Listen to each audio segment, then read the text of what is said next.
오늘 우리 읽은 이제 룻기 2장에서는 이제 룻과 보아스가 만나게 되는 장면이 등장을 합니다. 그래서 이게 로맨스의 시작인가? 이렇게 생각을 하고 보셔도 됩니다만, 로맨스를 위해서 쓴 책은 아니지요. 로맨스가 목적인 책은 아닙니다. 아가서는 로맨스인가요? 그런 것 같이 보이지만 그 속에는 더 깊은 속뜻은 하나님과 우리의 로맨스라고 봐야 되겠죠. 인간의 로맨스를 얘기하는 것 같지만 그 안에는 정말 예수 그리스도와 우리 하나님과 그 우리와의 그 로맨스를 담고 있는 것이 또 아가서인 줄로 압니다. 그러니까 이제 우리가 읽은 이 2장을 누군가는 막 이렇게 콩닥콩닥 하면서 읽으실 수도 있겠지만 그 안에 더 깊이 있는 속뜻을 좀 우리가 보면은 좋을 것 같습니다. 오늘 보니까 이제 보아스라는 사람의 소개를 처음에 2장에서 시작하죠. 나오미의 남편 엘리멜렉의 친족으로 유력한 자가 있는데 그의 이름은 보아스더라, 이렇게 얘기를 하고 있습니다.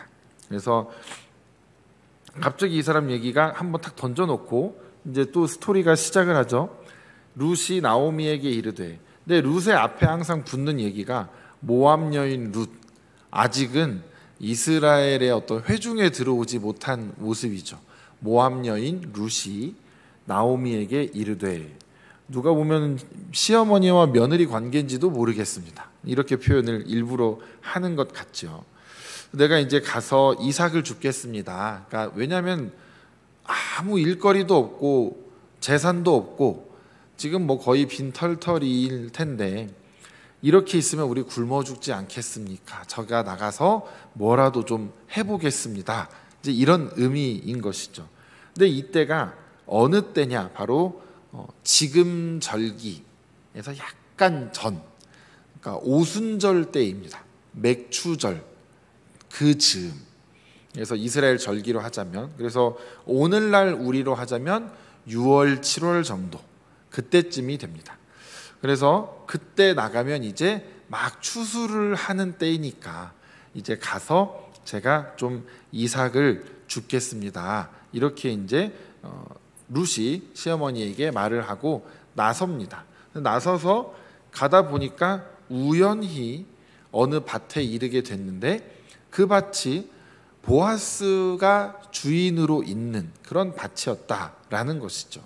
그래서 그 밭에 이르러서 이제 일을 하게 되는데 마침 보아스가 베들레헴에서부터 왔다. 그러니까 평소에는 거기에 늘 상주하는지 아닌지 정확히 모르겠지만 보아스의 밭이니까 아마 잠시 출타했다가 들어오는 길이었을 거라고 우리가 상상을 해보죠.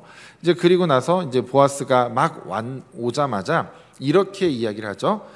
그 베는 자들, 그러니까 그 추수하는 사람들에게 와서 여호와께서 너희와 함께 하시기를 원한다라고 먼저 인사를 건넵니다.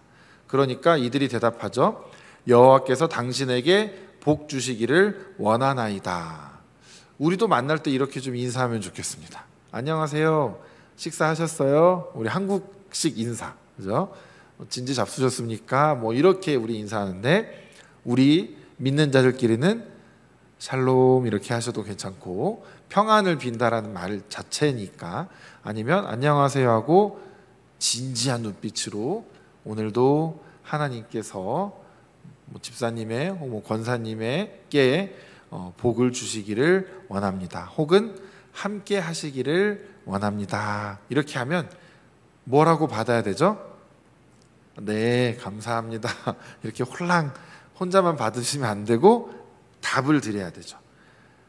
네, 하나님께서 당신에게도 복을 주시기를 원합니다. 이렇게 답을 하는 겁니다. 이 인사말이 아주 좋은 인사말이죠. 누구에게나 듣기 싫은 말은 아닌 것 같습니다. 우리가 교회를 다니지 않는 사람에게도 이런 인사말은 얼마든지 할 수 있습니다. 보니까 가끔 그런 경우들이 있어요. 누가 이제 좀 어려움을 당했다 할 때 그렇게 말을 하면 싫어하지 않는 사람들이 많이 있습니다. 뭐냐면 내가 믿는 신에게 너를 위해 기도를 해도 될까? 당신을 위해 기도를 해도 될까요? 이렇게 정중하게 제안을 하면 절대 하지 말라고 하는 사람이 드뭅니다. 그래주면 감사하죠. 이렇게 대답을 하더라고요. 그러니까 내가 믿는 신이 누굽니까? 우리는 하나님이죠. 왜냐하면 그 사람은 하나님이 계신지 안 계신지 모를 수도 있고 인정을 안 할 수도 있고 무신론자일 수도 있고, 그러니까 그 사람에게는 하나님이 신이 아닐지 모릅니다. 아직은. 그렇지만 이제 우리는 표현을 그러니까 그렇게 하는 거죠. 제가 섬기는, 제가 믿는 그 신은 하나님께 당신을 위해서 제가 축복하는 좀 기도를, 혹은 당신의 병이 낫기를 위해서 저도 같이 기도해도 될까요? 이렇게 여쭤보는 거죠. 여쭤보는 게 좋은 게, 제가 기도했습니다 하면 아니 누가 나 위해 기도하래요? 또 이런 사람이 있거든요. 그러니까 여쭤보시고 이렇게 기도해 주시면 좋을 것 같습니다. 그래서 이런 복을 빌어주는 게 매우 중요한데요, 보아스가 그것을 이렇게 몸에 배어 있는 것 같습니다. 그리고 또 이들이 아무래도 인사하는 그 안에서 있는 전통 같기도 하고요. 그래서 이제 보아스가 그래서 이렇게 한번 둘러보는데 처음 보는 얼굴이 보이니까 이제 물어보는 거죠. 다 이제 그 모두를 통솔하는 사환에게 저 여인이 누구냐라고 물어봅니다. 그러니까 여차저차 합니다. 이렇게 이제 설명을 해 주었죠. 그런데 보아스가 어떻게 거기서 말을 하냐면 이제 그 여인에 대한 얘기를 하나 들었는데 7절입니다. 7절에 보니까 이삭을 죽게 하소서 그 여인이 와서 요청을 했는데 이제 허락을 해줬죠. 그러니까 아침부터 잠시 집에서 쉰 외에는 지금까지 계속하고 있습니다. 그러니까 성실하게 지금 일을 하고 있는 모습이죠. 그래서 이제 그것을 얘기를 하니까 이제 보아스가 그 여인에게 말을 합니다. 룻에게 가서 내 딸아 들으라. 이 말을 들으면 저도 처음에 오해를 했습니다. 내 딸아 들으라니까 보아스와 룻의 나이 차가 엄청나게 나는가 보다. 룻이 딸뻘인가? 이제 이렇게 생각하는데 이게 우리식의 그러니까 표현법이 아닌 거죠. 이제 내 어떤 여인아 들어라 뭐 이렇게 말을 할 수도 있고, 그렇지만 나이 차가 조금 났었던 것은 분명해 보이기는 합니다. 좀 어린 여인이었죠. 하지만 룻만 놓고 보자면 이미 결혼을 했었던 여인이니까 사실은 소녀라고 하기에는 어느 정도 성인인 것은 아마 분명했을 것이고, 그런데 이제 보아스가 이렇게 표현을 하는 것이죠. 내 딸아 들어라 하면서 이렇게 얘기합니다. 이삭을 주우러 다른 데 가지 말고 여기 나의 소녀들과 함께 있어라. 그러니까 말하자면 우리 집에서 일하는 여인들과 너도 같이 있으면서 거기서 이삭을 줍도록 해라. 이렇게 말을 합니다. 그 이유가 보니까 9절에 소년들도 있습니다. 그러니까 여기서 말하는 소년이라는 것은요, 막 애들을 말하는 게 아닙니다. 어느 정도 장성한 사람들을 이야기합니다. 그래서 그 엘리사가 대머리 막 이렇게 막 하는 걸 보고 저주했더니 곰이 나와서 막 다 찢어 죽였다고, 그걸 보고 아니 그 어린애들 어떻게 다 죽이나 그 소년들을. 그런데 거기서 말한 이 소년이라는 표현이 그런 의미가 아니고 어느 정도 청년급에 해당하는 것이다라고 좀 해석을 다 붙이고 있고, 특히 이제 엘리사의 이야기에 나오는 그 아이들은 아이들이 아니라 실제 이제 그러니까 선지자 사관학교 같은 데에 있는 어떤 하여튼 그런 사람들을 뜻하기는 합니다. 어쨌든 이제 다시 본문으로 돌아와서 소년들에게 명령하여 너를 건드리지 말라고 했다. 이것이 이제 중요한 부분이죠. 그러니까 지금 룻의 상황을 이제 보아스가 들어서 아는 것이죠. 뭐냐면 지금 과부가 된 상황을 알고 있는 것입니다. 과부가 되었다라는 말은 보호자가 없다라는 말입니다. 아무도 그를 돌봐줄, 지켜줄 사람이 없다. 그런데 이때가 지금 어느 시대였냐면 사사시대입니다. 사사시대는요, 정말 하나님의 말씀대로 살지 못했던, 자기들의 소견에 옳은 대로 행했던 바로 그때입니다. 그리고 마지막에 그 레위인의 이야기, 정말 끔찍했던 그런 이야기들이 거의 그 소돔과 고모라의 그 얘기와 비슷한 막 일들이 일어나는 아주 성적으로도 문란했던, 범죄도 정말 많이 일어났던 그런 시대입니다. 그러니까 보아스가 그런 부분을 염려하는 것이죠. 지켜주고자 하는 겁니다. 다른 데 가면 희롱을 당하거나 이렇게 뭔가 좋지 않은 일을 당할 수가 있으니까 우리 밭에서 일해라. 또 우리 밭에 있는 남자들에게도 내가 확실하게 일러뒀으니까 걱정하지 말고 우리 밭에서 일을 해라. 이렇게 얘기를 해줍니다. 보아스라는 사람이 정말 매력적인 사람인 것 같습니다. 그렇죠. 뭐 누가 요청하지도 않았는데 무엇이 지금 어려운 일인지, 어떤 부분을 걱정을 할 것인지, 어떤 부분이 힘든 부분인지를 미리 알고 먼저 사전에 다 이렇게 배려를 해주는 모습을 볼 수가 있습니다. 그것을 볼 때 우리가 무엇을 알 수가 있냐면 보아스라는 사람의 됨됨이를 알 수가 있는데, 그것을 우리가 조금 더 확대해서 해석을 하자면 고아와 과부와 나그네들을 돌보라는 하나님의 율법을 참 잘 지키는 사람이구나, 이렇게 우리가 이제 보아스를 볼 수가 있는 것이죠. 하나님께서는 정말 그 고아와 과부와 나그네에게 각별한 마음을 가지고 계십니다. 쉽게 말하자면 사회적인 테두리 안에서 볼 때 상대적인 약자들, 하나님은 연약한 자들에게 마음을 정말 많이 쏟으십니다. 연약한 자들의 눈물을 하나님은 절대 그냥 지나치지 않으십니다. 억울한 자들의 눈물을 하나님은 절대 잊지 않으십니다. 그 눈에서 눈물 나게 한 이에게 분명히 하나님은 책임을 물으시는 분이십니다. 그러니까 여러분들 억울한 일 있잖아요. 하나님한테 그냥 냅다 가서 일르셔야 됩니다. 하나님 제 힘으로는 어떻게 할 수가 없는 그 상황을 지금 겪고 있는 거잖아요. 5만 가지 욕이 막 튀어나오겠지만 하나님 앞에 가서 욕을 하십시오. 그 사람을. 괜찮습니다. 그 사람 앞에 가서나 다른 사람들한테 가가지고 괜히 그 사람 비방하면서 다닐 필요가 없습니다. 그게 또 다른 부메랑이 돼서 나에게 돌아오기 때문입니다. 하나님께서 모든 일을 해결해 주실 때를 우리는 기다리면서 억울하지만 막 잠이 오지 않고 답답하고 하지만 하나님께 나아가서 우리는 아뢰야 됩니다. 그러면서 시편을 한번 쭉 읽어보시면 속이 시원합니다. 정말 속이 시원합니다. 요즘 우리가 시편을 매일 새벽마다 보잖아요. 해결은 안 됐는데 속은 좀 시원함이 느껴질 때가 있습니다. 왜냐하면 저들을 죽여달라고도 기도하는 사람도 있고요. 저들을 저주해달라고 기도하는 사람도 있고요. 어떤 경우는 이런 경우도 있죠. 저 아기는 죽을 때조차도 편안하게 죽네요, 하나님. 막 이런 기도도 막 해요. 그러니까 하나님께는 우리가 못할 말이 없습니다. 시편에서 나오는 그 기도문들을 보면 우리가 하는 것보다 훨씬 더 적나라하고 더 노골적인 표현들이 상당히 많습니다. 다윗도 그런 기도 막 하잖아요. 원수의 머리 위에 숯불을 하나님께서 올려달라고. 아니 그 숯불이 머리 위에 있으면 어떻게 됩니까? 사람이 머리가 타 들어가지 않겠습니까?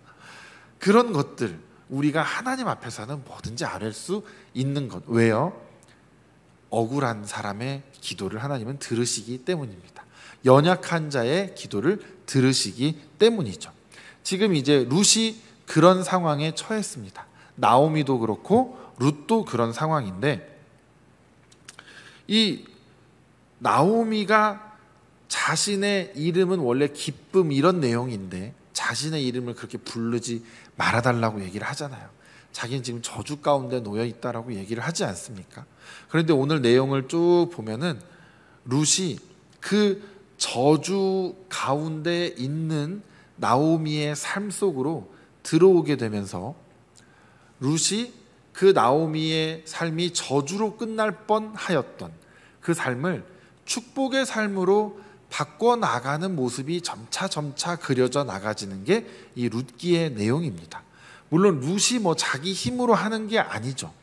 하나님께서 그렇게 해 주시는 것인데, 룻이 한 것이라고 있다라면 무엇이죠? 바로 하나님의 날개 아래에 거하기로 작정한 것입니다. 그것이 12절에 나오는데요. 보아스가 이제 룻이 아까 보아스가 이렇게 하라 하니까 너무 감사하니까 엎드려서 막 절하면서 나는 이방 여자인데 어떻게 나에게 그렇게 은혜를 당신은 베푸십니까? 이렇게 얘기를 하니까 보아스가 이미 소식을 들어서 알고 있었던 모양입니다. 11절에 네가 어떻게 됐고, 그런데 네가 시어머니에게 행한 모든 것, 그리고 네가 알지 못하던 이 백성들에게로 네 부모와 네 그 땅을 떠나서 온 것이 나에게 다 들려졌다. 내가 알고 있다. 그러면서 12절에 이렇게 얘기를 합니다. 우리 다 같이 한번 읽어보실까요? 여호와께서 내가 행한 일에 보답하시기를 원하며 이스라엘의 하나님 여호와께서 그의 날개 아래에 보호를 받으러 온 내게 온전한 상 주시기를 원하노라 하는지라. 아멘. 보아스가 이렇게 그에게 복을 빌어줍니다. 네가 행한 일들이 하나님 보시기에 선하였다라고 보아스는 생각을 한 것 같습니다. 그러니까 그 일들에 하나님께서 보답해 주시기를 나는 원한다. 원한다라는 게 뭡니까? 지금 보아스가 우리식으로 말하자면 기도하는 겁니다. 그 룻을 위해서 하나님께 룻을 위해서 복을 빌어주고 있는 것이죠. 그러면서 또 이렇게 말하죠. 그의 날개 아래에 보호를 받으러 온 너에게 온전한 상을 주시기를 원한다. 그러니까 하나님의 날개 아래에 거하기를 원하는 자들은 하나님께서 절대 내치지 않으신다라는 것을 오늘 우리가 여기서 알 수 있습니다. 그러면 나오미는, 물론 나오미보다는 그 남편 아비멜렉의 결정이었겠지만 하나님께서 주신 그 조상들로부터 내려오던 약속의 땅을 떠나서 더 좋은 것이 있을 것 같은 저 모압 땅으로 떠났습니다. 그 말은 하나님의 날개에서 벗어나서 엉뚱한 곳에 가서 자식들도 다 이방 여자들과 결혼하게 되고, 그러다가 결국 나오미 혼자만 남게 돼서 이곳으로 다시 돌아왔는데, 오히려 이방 여인인 룻은 반대로 자신들의 고향과 아버지의 집을 떠나서 여호와의 날개 아래에 들어오겠다라고 고백하며 지금 이 땅으로 온 것이죠. 전혀 반대되는 그 삶이 서로 며느리와 시어머니의 관계로 만나면서 저주로 끝날 수 있는 그 삶을 축복으로 다시 바꿔나가게 된 것입니다. 그래서 오늘 이제 이 말씀이 우리에게도 굉장히 힘이 되는 말씀이 되는 것입니다. 우리도 하나님께서 우리가 행한 일에 보답해 주시기를 원합니다 라고 우리가 기도를 한다고 보자고요. 그러면 무엇이 가장 먼저 떠오를까요? 내가 선하게 행한 일이 떠오르십니까? 아차, 내가 잘 못한 일이 혹시 떠오르십니까? 후자가 돼서는 안 되겠죠. 후자가 돼서는 절대 안 될 겁니다. 우리가 정말 하나님의 뜻에 따라서 선하게 살아갈 때 하나님이 우리의 행한 일들대로 다 보답해 주신다라는 것입니다. 그래서 그렇게 이제 보아스가 이야기를 하면서 엄청나게 막 잘 돌봐주죠. 베풀어 주고. 그래서 배불리 먹고 집에 갔는데 그 주운 곡식을 한 에바를 거뒀다라고 되어 있습니다. 한 에바는요, 요즘 현대로 환산을 하면 약 한 20리터가 넘는 양이라고 합니다. 그러니까 그 여인이 오늘 가서 이상만 주었는데 20리터가 말하자면 쌀로 따지면 거의 20kg를 지금 들고 집에 갔는데 이게 말이 안 되는 얘기잖아요. 그러니까 이제 그 시어머니가 놀래서 물어보죠. 어디서 이렇게 이것을 났냐 이렇게 물어보니까 보아스라는 사람의 밭에서 이렇게 했다. 이렇게 자초지종을 설명을 하죠. 그러니까 그가 바로 보아스인데, 그가 또 나오미가 이렇게 얘기합니다. 그가 여호와로부터 복 받기를 원하노라. 또 이렇게 이야기를 합니다. 그러니까 이게 돈 드는 일도 아니지 않습니까? 우리가 이 언어가 좀 우리 입에 붙어 있으면 좋겠습니다. 누가 무슨 일을 했건 안 했건 늘 복을 빌어주는 것이 우리 안에 늘 있으면 좋겠습니다. 그 사람이 복을 받을 능력이 안 되면 우리에게 다시 돌아올 수도 있잖아요. 여러분 복은 열심히 빌어주시기를 바랍니다. 이제 그렇게 말을 하면서 여기서 중요한 말을 하는데, 우리 기업을 물을 자 중에 한 사람이다 라는 말을 합니다. 이것이 이제 아주 중요한 내용이 되는데, 그것을 고멜이라는 말로 얘기를 하는데요. 기업을 물을 자라는 것은 이제 뭐냐면, 이 한 사람이 가난하게 되면 그 가난하게 된 사람의 이제 어떤 재산이나 이런 것들이 이제 말하자면 요즘식으로 말하자면 경매에 나오게 된다든지 이렇게 되지 않겠습니까?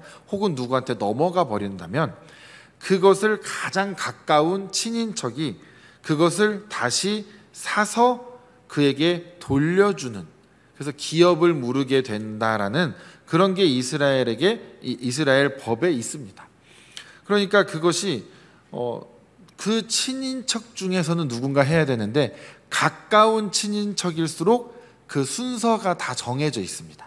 그런데 뒤에 이제 나중에 보시면 알겠지만 보아스가 1순위가 아닙니다.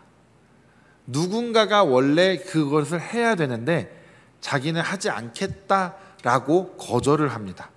그래서 보아스에게 그 순서가 돌아가게 돼서 보아스가 이제 그것을 수락하게 되고 본인이 이렇게 기업 물을 자의 그 의무를 행하게 되는 것이죠. 그런데 그것이 사실은 책임과 의무로서 원래 해야 되는 일입니다.